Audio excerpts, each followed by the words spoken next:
You say you are morally obligated to do remarkable things. Why?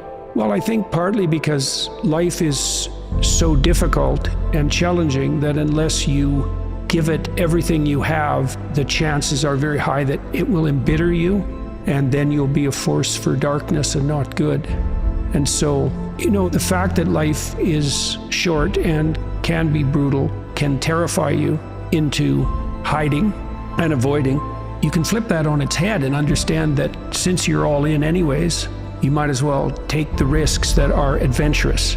There isn't anything more adventurous than the truth. So why is that a moral obligation? Well, if you hide and you don't let what's inside of you out, and you don't bring into the world what you could bring, and you become cynical and bitter, you will start doing very dark things. Not only will you not add to the world what you could add, but you'll start being jealous of people who are competent and doing well and work to destroy them. So that's the pathway to hell. Really. We need to separate out the distinction between fantasy and delusion. You do have a fantasy about the future. So you have to provisionally map the future. That's what a plan is. That doesn't make it a delusion. Like, it becomes a delusion when the map bears no relationship to the underlying territory. So if you have a strategy for the future, maybe let's say that your strategy for the future is that you have 5 million YouTube subscribers in 3 years. Well, you have no evidence of the strict sort that that's how it's going to be, because anything could happen between now and 3 years from now, let's say. But there's no reason to call that a delusion.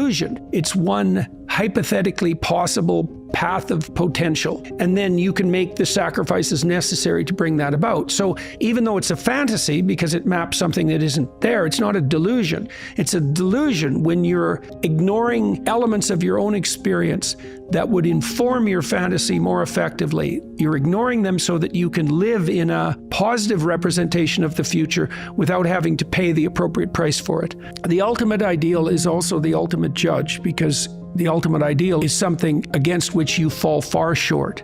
And that might be so painful that you can barely stand it. But then what you do is two things, I suppose, is you lower the ideal and you raise your estimation of your potential. And what do I mean by lower the ideal? Well, if you're comparing yourself to someone or even to a future self, and the gap is so painful that it paralyzes you, then you've created a dragon that you don't have the tools to master. And so what you have to do is you have to scale the dragon down to size. And you want to scale the dragon down to size until it's a size that you are willing to move toward, however small that is. Now, if you're here and your ideal is here and that gap is unbearable, then you reduce the gap and you reduce the gap. And you're going to have to do that anyways, because you're not going to move from where you are to perfect in one fell swoop, right? There's going to be incremental steps.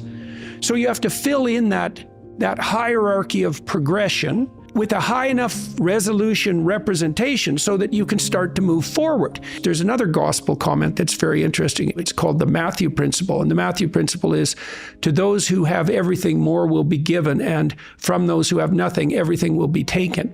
Now, it's brutal because it implies that reality works like this.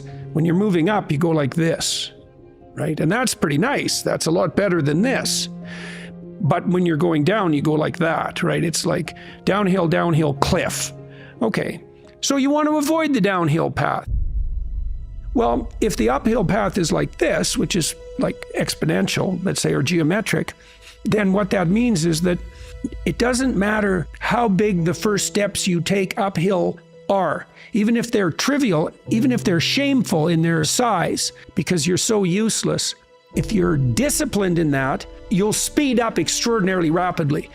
And so that's the good news, you might say, is that you can take very small steps, even ones that might be shameful in their size, and you have to admit that to yourself. But once you get the ball rolling, it doesn't roll in a linear fashion, it rolls in a geometric fashion. And this is a really good thing to know, because it can take the sting out of the realization of your own stupidity. It's like, yeah, everybody has their weak sides, let's say, things they're embarrassed about. When I first started going to the gym, I was like 23, and I think I weighed 135 pounds, and I was 6'1", very, very thin, 27-inch waist, something like that. And I smoked like mad, and I drank too much. Like, I wasn't in good shape. The first attempts forward I took in the gym, I went to this swimsurcise class. Jesus, it was me and this like really fat guy, young guy, probably not in any worse shape than me, and like 7 old women, over 70, and they could outswim me. Like, it was pretty damn humiliating. And so I did a semester of that and got myself in somewhat better shape. And then I started to go to the gym to work out, to lift weights. And that was also rough because, you know, I'd be underneath the bloody bench press trying to lift 75 pounds off the rests. And, you know, some muscle-headed bastard would come over and tell me how to do it. And it's like, yeah, thank you. But you know, it's embarrassing, and lots of times people won't do things like go to the gym because they're so embarrassed about how they look or what sort of shape they're in, and it's a pain to start at the bottom, but you start at the bottom where you're weak. And if you want to rectify what's weak, you have to accept the fact that you're at the bottom and that the first steps are going to be painful. You know, it took me about 3 years, but I stopped smoking, and then I stopped drinking, and I gained 40 pounds of muscle in like 3.5 years, something like that. I basically had to stop doing that because I had to eat like 6 times a day. It was crazy.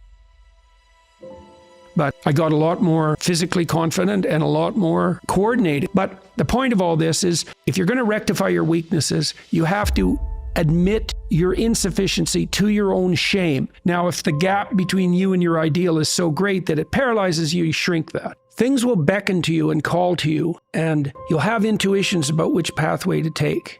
And you will, in all likelihood, follow those, because what else do you have? You have these orienting instincts. This is another reason why you don't lie. Because if you lie and you practice lying, you pathologize your instincts. And then your intuitions lead you wrong. And so there's a sin that's laid out in the Gospels. It's the sin against the Holy Ghost. And it's unforgivable. And people have been debating for like 2,000 years about what this particular sin is. But it's something like the pathologization of the instincts that orient you. Like, if you sacrifice your relationship to the truth, you warp your vision. And then you can't see. And then one day it'll be dark and there'll be sharp things in the fog in front of you, and you'll wander right into them because you've pathologized your own vision. Yeah. You don't want to lie because you program yourself falsely, and then you automatically see what isn't there. And then, of course, the world will slap you in the face continually, and you'll think, oh my God, the world's such a pathological place. When the truth of the matter is that, no, you just keep running into things that you refuse to see. And then you think, well, the world's made of nothing but obstacles. It's like, well, you put the obstacles in your own path, and you did that by developing these complex, self-serving delusions, a story that you tell other people about who you are that isn't true. You're trying to lay out a map that bears no relationship to reality, and you keep wondering why you wander off the path and into a pit. It's like, well, how could it be otherwise? People have commented to me many times about my bravery, and I don't like that. It's not right. I'm afraid of different things than the typical person. Maybe that's a good way of thinking about it. I'm way more afraid of the consequences of saying something that's false or wandering off the appropriate path than I am of whatever consequences might come for saying what I believe and doing what I believe to be the case. I'm way more afraid of that. You know, I've been reading the Gospel of St. Matthew. I'm writing a book at the moment called We Who Wrestle with God. And one of the things Christ says to people continually is to not damage their vision, is to not put, that's the best way of putting it, don't occlude your eye. You can see what's in front of you if you're willing to see it. And if you're willing to see it, many of the terrible obstacles in life, you can just walk around. But if you blind yourself purposefully to follow your own narrow, self-serving delusion, you're going to run into terrible things and terrible people and the terrible part of your own soul all the time. That's what you should be afraid of. You can't be isolated, alone, without responsibility and pursuing your hedonistic nonsense and not be insane and miserable. Those are all the same thing, right? And so, it's got to the point, I've said things that have made me somewhat unpopular, like it's very difficult for people to mature until they have a child. You find a huge part of what you are in that relationship. It makes you responsible, makes you grow up. It gives you the opportunity to mentor someone. You have someone around who's more important than you. Well, that's part of being mentally healthy. It's a huge part of it. This enterprise that I've helped put together, Alliance for Responsible Citizenship, we're trying to put forward a model of governance. It's called a subsidiary model. And the idea is that people have multiple social roles that scale. There's you. You should take care of yourself, integrate yourself, which means you can conduct yourself properly across the medium to long run. You're self-sustaining. Then you can maybe extend that to your partner, and then to your family, and then to your local community, and then to broader communities as you become more and more competent and able to take on that responsibility. That's the alternative to isolated hedonic slavery. You're slave to your own whims. And it's the alternative to tyranny, because if you take on all that responsibility, you don't have any need for someone to govern you. It's truly the case that your sanity is the concordance between you as an individual and the world. That's the sanity. You're distributed out into the world, and you should be, and you want to be. That's where the adventure is. You want to be solipsistic? The solipsistic porn masturbator. Jesus, it's no wonder to be aimless and miserable. Well, God, it's so pathetic. Why am I so unhappy? It's because you think about yourself. Oh, no, you think about the lowest impulses in yourself all the time. That's why you're miserable. People exist in a sacrificial relationship to the world. What does that mean? It seems to mean something like human beings are aware of their extended self. You know you're going to be around tomorrow and next week and next month and next year and 5 years from now and 10 years from now. Now it's less certain as you go out, but you do have the sense of yourself as something that stretches across the decades. Okay, and so what that means is that you have to conduct yourself in a manner that isn't merely immediate. You have to conduct yourself in a manner that will work across time. Now, how do people do that? They work. Work is a sacrificial gesture. So you work, by definition, virtually. Work is the sacrifice of the present for the future.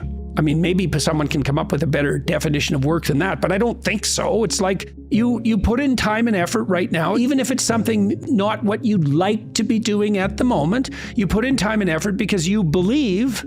What the hell does that mean? You believe it'll pay off. Well, is that a contract with the future? Is it a covenant?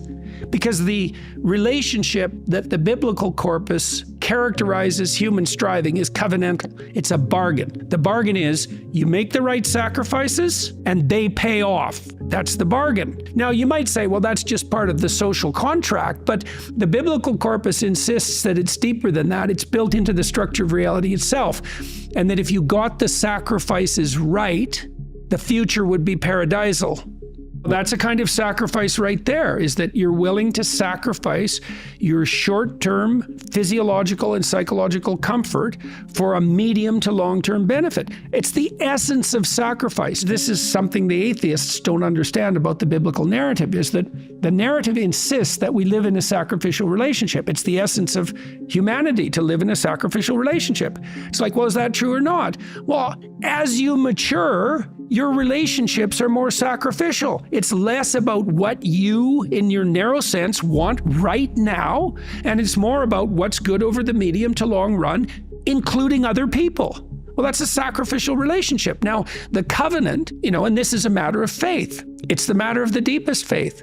Are you willing to act out the proposition that the way to make the world reveal itself to you in its most positive guise is for you to adopt the most appropriate sacrificial relationship? Well, it's a big risk, isn't it? Because you have to give up everything. That's the deal. You give up everything that's low. Everything. Well, that's what the Christian passion is, because the Christian passion is an archetypal story, because Christ is the person who sacrifices everything, thoroughly, 100%. There's no indecision because you age. Like, you pay for your indecision. It's a decision. It's a decision to avoid, fundamentally. And part of the moral that's embedded in the story of Job and in the Christian passion is that you can master what you'll face. And maybe that's true. I mean, the clinical literature seems to indicate that it's true, because one of the things you do, if you're a competent clinician, is you look at what people are attempting to accomplish, and maybe that needs some retooling, but let's assume that they have a goal in mind that would work, right? You've talked it through with them strategically. They have a well laid out vision. Okay, now they're laying out the vision and they encounter impediments that stop them. And maybe they're impediments that make them afraid and paralyze them. And so then what you do is you decompose the impediment until you find a way they can advance that constitutes a genuine advance that they'll actually do. So what you do is you take the problem and you narrow it until they'll face it. Okay, then they face it. Then what happens? They get more competent. That's what happens. And then they get better at facing all problems. So they don't just learn how to deal with that specific problem. They learn a lesson that generalizes across problems. They get braver. When you use exposure therapy, people don't get less afraid, they get braver. And that's way better, because braver moves from situation to situation. Okay, so the question is, if you faced everything that was put in front of you, who would you be? Well, the biblical answer is you'd be a true son of God. That's the biblical answer. It's like, well, do you believe that? Well, it depends on what you mean by believe. Do you have a better bet than facing what's there? Well, you just have to be sensible about it for a moment. It's like, is your theory that you're going to adapt better using falsehood and avoidance? Because that's the contrary theory. You either face it, and you do that predicated on the faith that something in you will respond if you do, or you don't face it. That's it. Those are the options. If you don't face it, that's faith too. That's faith in the notion that avoidance and deception will suffice. There's technically two different forms of reward. There's consummatory reward. That's what an orgasm is. It's consummatory reward. It brings the behavioral and perceptual sequence to a halt. It ends it, right? At the climax, it ends it. But then it's over. That journey is over, right? Then there's the dopaminergic reward, and dopaminergic reward is evidence of advancement towards a goal, right? Okay, so there's a corollary to that. Well, how do you become optimally engaged? Because dopamine facilitates engagement and focus, which is why drugs like amphetamines can be used for kids who are attention deficit disordered. You tap up the dopamine response, they lock on, right? Okay, so they're locking on to a goal-directed pursuit. The problem with amphetamines is that they can lock you on so hard you can't get out of the frame. So like kids on amphetamines will obsess, for example, about cleaning up their closet. They can't switch to the next activity. Okay, dopaminergic reward is reward that's accrued in relationship to a goal. Okay, so what's an implication of that? Well, pursue the highest possible goal. Well, why? Because the kick from advancement is higher. Now, you have to balance that. It can't be, you have to advance, right? Because imagine the reward's got two components. Number one is you're moving towards something valuable. Okay, so you want it to be as valuable as possible. Okay, but you have to be moving. You need something extremely valuable that you can move towards. Okay, so part of the reason that you establish a relationship with God, let's say, is because that's what sets the upper bound to your vision. It's like, I want things to be the best they could be. That's a vision of paradise. Well, that has to be fractionated into, your proximal decisions, but lurking behind that should be this continual movement towards, what would you say, a heaven that recedes as you approach it. That's the proper vision of heaven. A heaven is a place that's perfect and getting better, both at the same time. That's what music shows you, because a great piece of music is perfect, but it's just getting better as it unfolds. And you need that. This is part of the problem with a static utopian vision, something Dostoevsky criticized. If you gave people nothing but consummatory reward, he famously says, so that they can do nothing but sit in tubs of hot water, eat cake, and busy themselves with the continuation of the species, human beings would break that all to hell in a moment just so they have something interesting to do. If you run yourself through a disciplinary process, so you accomplish something, maybe you don't attain the goal you were aiming at, but you accrue a new way of looking at the world and a set of skills. Well, if you just keep doing that, you have multiple ways of looking at the world and more skill. Well, that's your storehouse of treasure. As you walk through life in your normal mode, things will call to you. And if you pursue them, they will take you deep. It doesn't really matter what it is that calls. What matters is that you pursue it and you pursue it to the depths. And as you pursue it to the depths, you will become transformed. And if you do that without reservation, that will turn you into the person who frees the slaves and opposes the tyrants. And that is how it works. That's the call. And that can happen in any direction, virtually any direction. You just have to pursue it with sufficient faith. Aimless is not nothing. Aimless is bad. Nietzsche said if you had a why, you could bear any how. Most people find the meaning in their life through responsibility. I believe the fundamental religious truth of the idea that life is suffering. It's suffering because we're mortal and fragile, and because we're also subject to malevolence at our own hands and at the hands of others. It's a constant existential problem.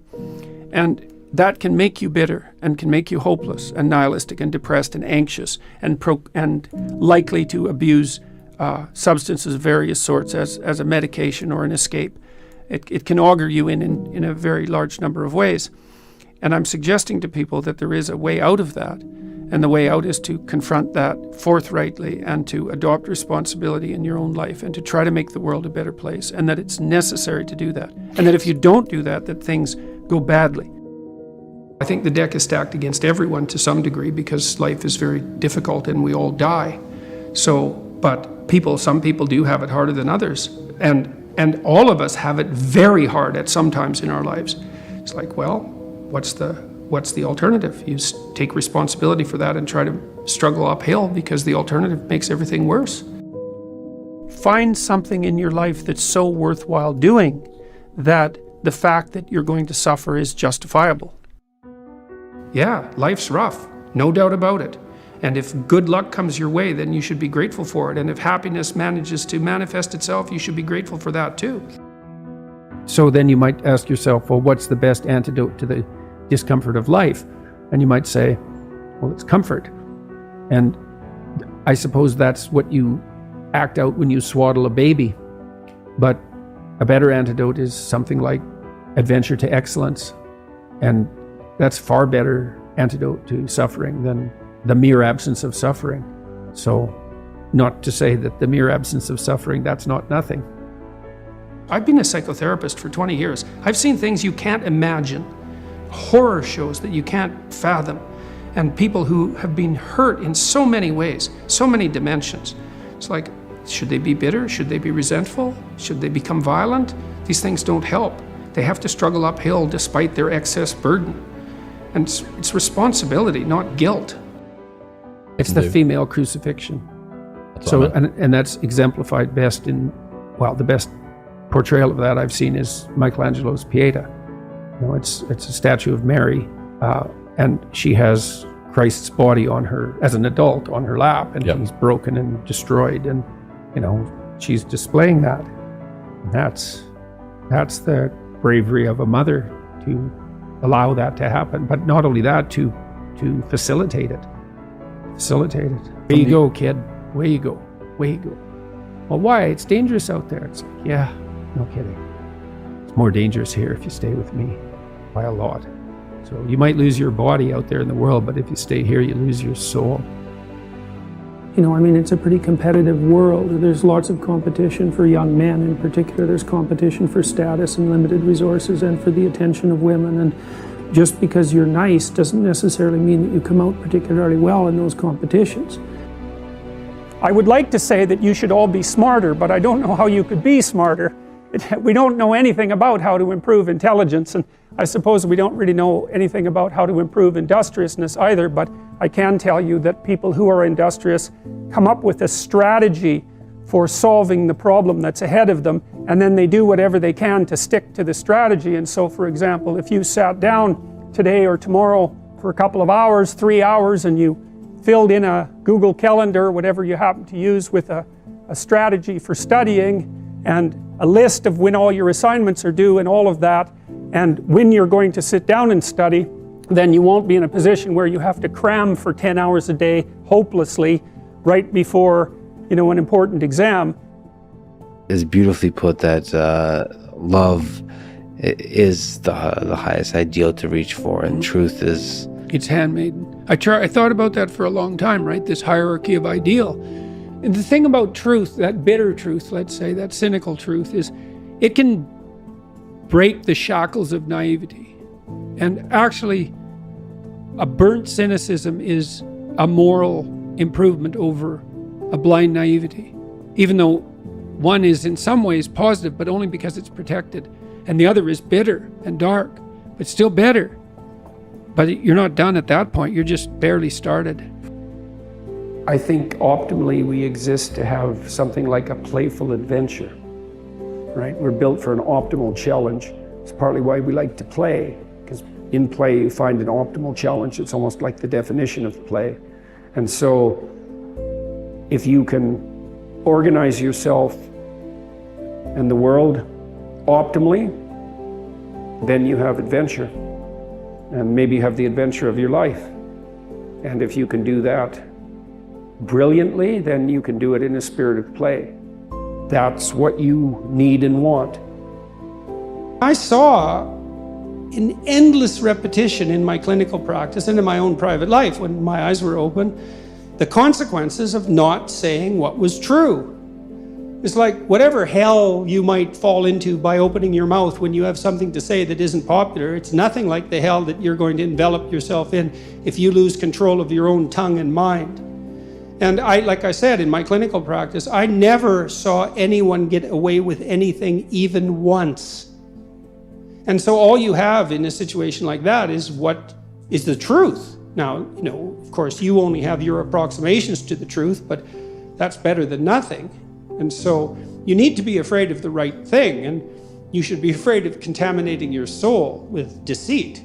That's what you should be afraid of. What happens is, garbage in, garbage out, the old programmer saying goes, and so you'll fill your head with nonsense and no one will call you on it except you, but you can still that voice if you try hard enough.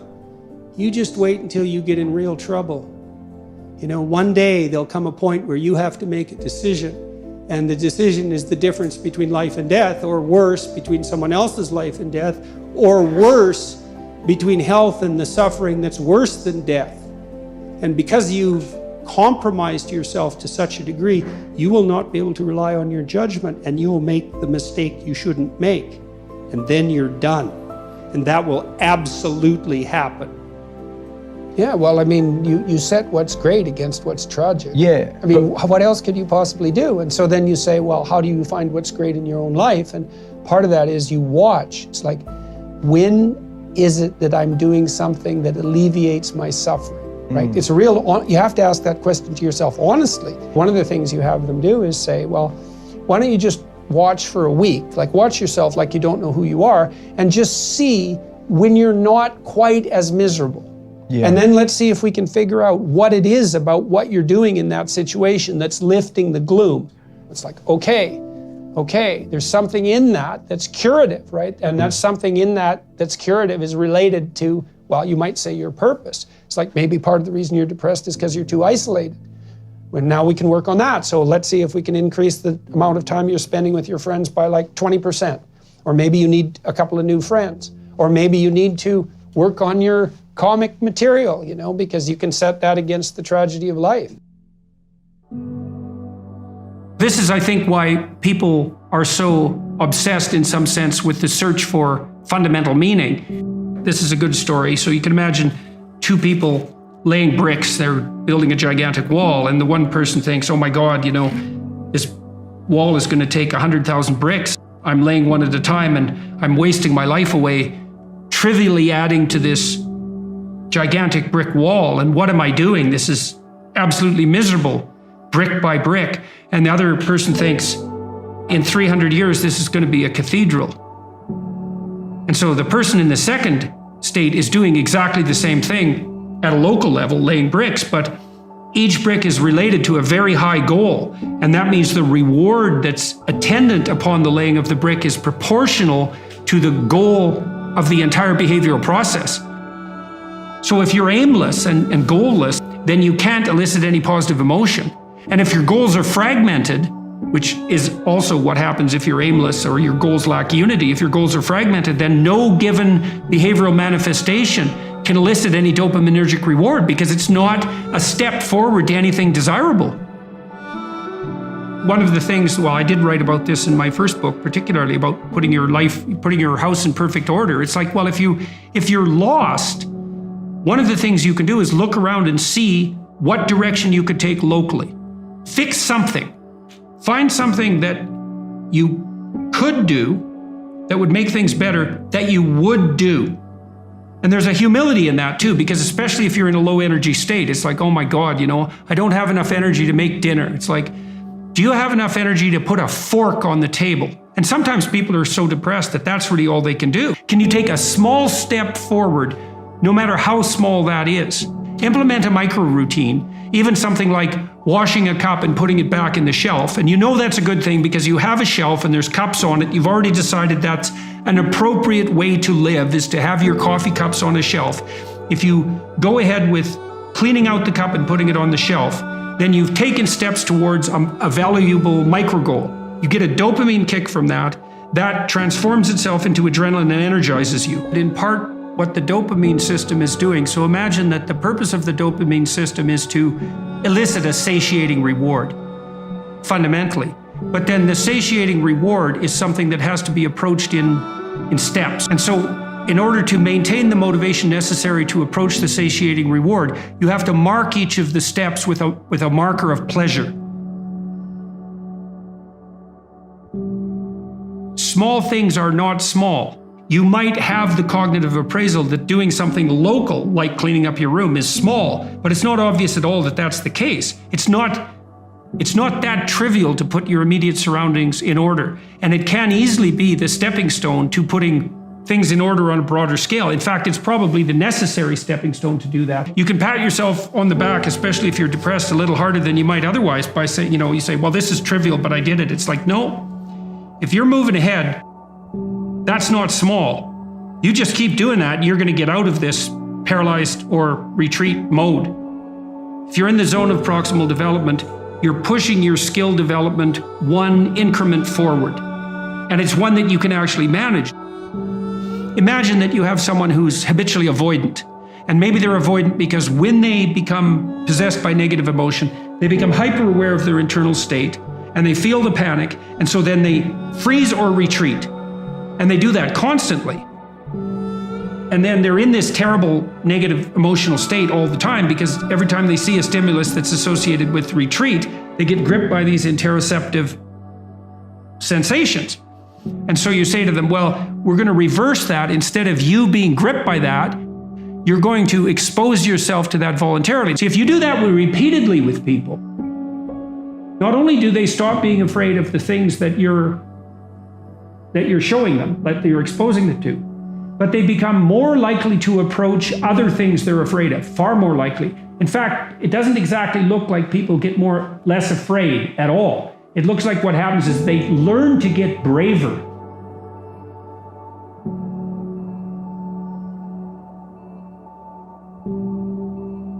One of the cognitive phenomena that loads very heavily on neuroticism is self-consciousness. And so when you fall into anxiety, then there is this internal obsessiveness, which has to do with the panoply of sins in some sense. Which parts of me are malfunctioning and need to be eradicated? And one of the things I used to do with my socially anxious clients, so they would go into a social situation, often with eyes downcast, by the way, and they would be so intensely concentrating on their own internal sensations that they would fail to make eye contact with anybody they were talking to. And then they would be awkward because they weren't reading the cues they could have read if they would have only looked. And then the conversation would become disjointed. And then they would get anxious and fall into themselves. And so one of the things that I taught them to do wasn't to try to calm themselves down, but to try to calm the other person down. So when you go into a social situation, pay more attention to the other person. Like just focus your attention outward. And if the person had any social skill, sometimes I had clients who had no social skills. And so they were anxious socially because they actually didn't know how to behave socially. So then you had to teach them the social skills. But some of them had the skills but wouldn't activate them because they were so neurotically obsessed with their own inadequacy that they failed to attend to the cues that would elicit the proper responses. And all they had to learn to do was watch. And then they would automatically respond because they knew how to have a conversation.